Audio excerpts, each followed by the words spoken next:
This is day one of me putting the HRT patch on.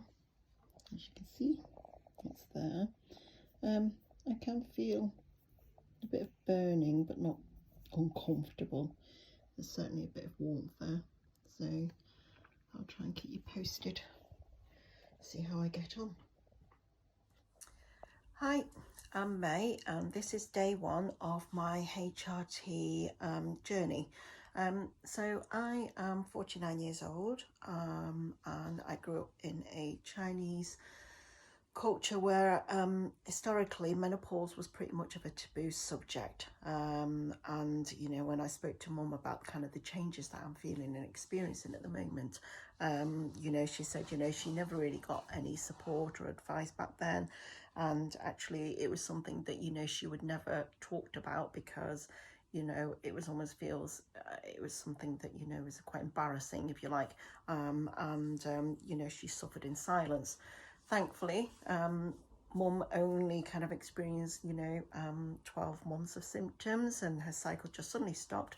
So she was, I suppose, you know, one of the lucky ones. And then she said she only experienced, you know, anxiety, feelings of low, and maybe some, you know, kind of hot flushes. But again, it didn't last long. And then that was it. She was done with it. So she was very one of the lucky ones. But like I said, you know, she never really talked about it back then and just suffered in silence. There wasn't really anything, any much support, if you like, amongst the friends. Certainly didn't really speak to any of the members of family and friends because within the Chinese culture, it was almost kind of a very much of a shameful thing because it meant that that she was no longer a woman, and that she was never going to, you know, that that she's never as she was going through that journey of not becoming a female again, which was really strange, but that was the society that she experienced, if you like. So like I said, I'm 49 years old, and for the last 8 months I've been experiencing various symptoms where I've missed 2 cycles. I've been experiencing anxiety for absolutely no reason whatsoever. It would just come and I'd have this horrible knotty feeling in my stomach, and I couldn't explain the reasons why. Brain fog was a big thing as well, because I would experiencing, you know, I'd be in the middle of a conversation and I absolutely forget what I was talking about or the subject in question, and yeah, so a bit of memory loss there.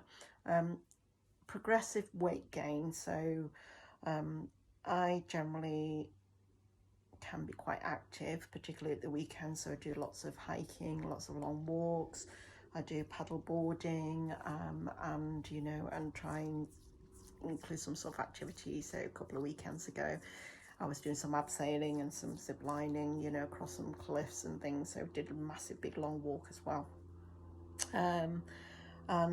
Yeah, so I missed 2 cycles in the last 8 months, but then my cycles have also been very heavy on odd days as well, when I am, you know, kind of going through the period, where historically it's always been, you know, I sneeze, and then my cycle will be done. It was kind of like that, so very lucky in that sense. But yeah, for the last 8 months I've been experiencing, you know, some very heavy cycles.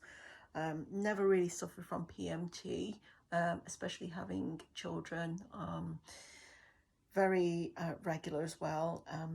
It was like clockwork, you know, I'd know exactly when my cycle was going to kind of take place, and you know, I'd have a couple of changes of pads, and that was it.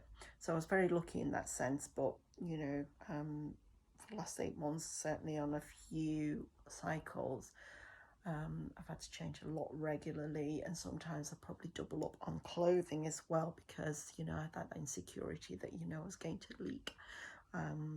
So yes, emotions are feeling low. So as an example, the other night, you know, went to bed as normal. My partner John kissed me goodnight, and before I know it, I was crying for no reason, you know, just cried myself to sleep. It was very, very strange.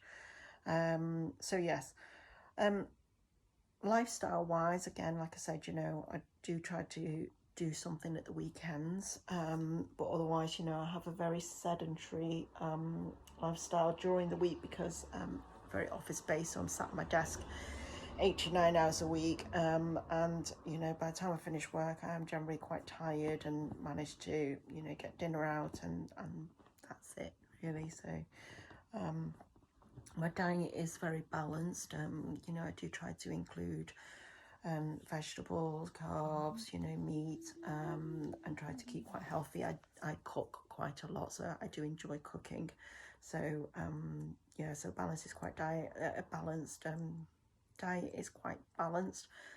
I don't do, we do the odd treats, you know, takeaways, whether it's pizza or whether it's kebab, so I don't really, you know, deprive myself of any of those. So yeah, we do try to, you know, eat quite healthily. I don't, you know, do any of the cutting of carbs or fats or anything like that as much as I used to when I was younger.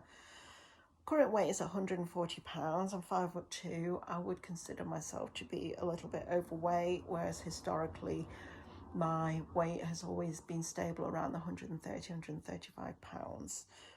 Sizing wise, you know, kind of the body shape wise, I've always been around the 8 to 10, but I'm feeling, you know, my clothes are a little bit snug and my body has changed a little bit. My partner called me fluffy the other day, but not in a horrible way as such. I'm very fortunate in the sense that my partner works in the medical industry, and so he is very understanding of all the changes that I'm experiencing and very, very supportive. And, you know, having suffered what I've suffered in the last 8 months, I finally made the move to go and see the doctors to talk about it. And it was almost like an acknowledgement that I am going through the changes, and he has prescribed me with some HRT patches. So these are the patches, and today's the day one. I've put them on already, and yeah, I'd like to see, I'm going to make a log of yeah, my journey, see how these patches are going to change me, if anything. And yeah, and yeah, welcome you to come on the journey with me. Comments, questions, I'll try and answer them. One thing I will say though is anybody who's going through the changes that as I am, you know, do reach out, speak to your friends about it. You'll be surprised at how many people are actually going through the same journey as you and the changes as you. I reached out to a couple of friends, and you know, and suddenly things became clear, you know, of these, what I'm experiencing, what I'm going through, you know, kind of the changes that are happening. Talk to your doctors, go online, do some research, and there's definitely a lot more support and advice out there now than, you know, when my mum was going through the changes. But definitely don't suffer in silence.